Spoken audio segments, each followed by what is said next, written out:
And joining us at the table is Jennifer Jones with the Lexington African American Sports Hall of Fame. Hey, Jennifer! Welcome, Jennifer! Hey, good to be here. So glad to have you. So, the Lexington African American Sports Hall of Fame, or LASHOF for short, tell us about it. How did it get started? Well, this is a repetitive story. I feel like I've told it so many times, but it's a really good story. My husband, Bobby, has been inducted into a couple of Halls of Fame for track and field. He was an All-American at Moorhead, and he had this sort of a feeling about other people he knew that were just as deserving that had never been recognized, particularly African Americans in this area that hadn't been recognized. So he just said, well, why don't we just start our own? And just from those words, it just grew from there, and we started making lists and people that we thought would be interested or be involved, and it just took off from there. That's really Just cool. that It really simple. is. Yeah, So yeah. what's the nomination process, and then who can be nominated? Well, we really wanted to contain it to Lexingtonians, you know, people that were born here or they were residents here at one time and they excelled in the field of sports. But you could have been an athlete, a coach, an official, or a sports contributor like the team mom, or you know, a Parks and Rec director, that kind of thing. We wanted to be all inclusive, and we have people asking us to expand it, you know, to the surrounding counties or make it a statewide ordeal. And the people on our team were like, no, this is just for us. We just want this for us. So we abided by their wishes, but anybody that has been a resident can be nominated. If there's a nomination process, we have bylaws that we follow and rules, and the nomination forms are on our website. So the window stays open year-round.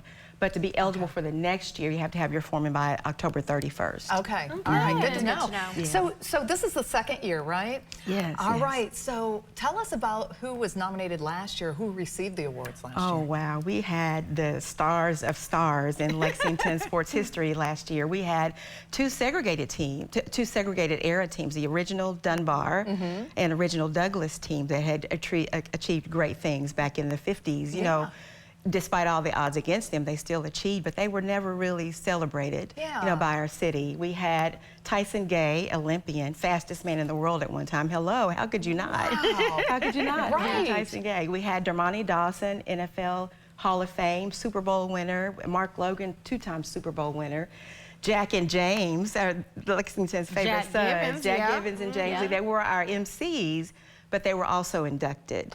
We had Tanya Fogel, UK great, Donna Robinson Wilson, cheerleading expert worldwide, you know, known the worldwide over. So many. Yes, I mean, I can't name them all. And this year, yes, we've got the folks, and we actually have, I think we have photographs of the folks who are going to be this year, but we'll have it up on our social media. So many folks this year who are being nominated as well. Name just a couple of those. Okay, this year we have 23 inductees. We keep trying to narrow it down, but we're trying to get people in, you know, while we have them with us. But we have we have two jockeys from the 19th century, Oliver Lewis and Isaac Murphy, that Lexington, our community's never celebrated. Oliver Lewis's great-great-grandson is coming to accept his award. And Oliver won the very first Kentucky Derby. Yes. So that's pretty awesome. And Isaac Murphy is being represented by the Keeneland Library. So we're excited about that. We're going to have a big display about the African-American horsemen and women throughout the decades and the last century that have just done phenomenal things, but they were sort of like hidden figures that really didn't get their just due. We have Julius Berry from back in the day, Lou Johnson, sweet Lou Johnson, home run king of the Dodgers World Series back in the day. We have Leslie Nichols, Christian Nault, Cornell Burbage. We have 92-year-old Miss Juanita Drake, who was Miss East End, and she would walk kids to the park and make sure they got fed after school when their parents were working.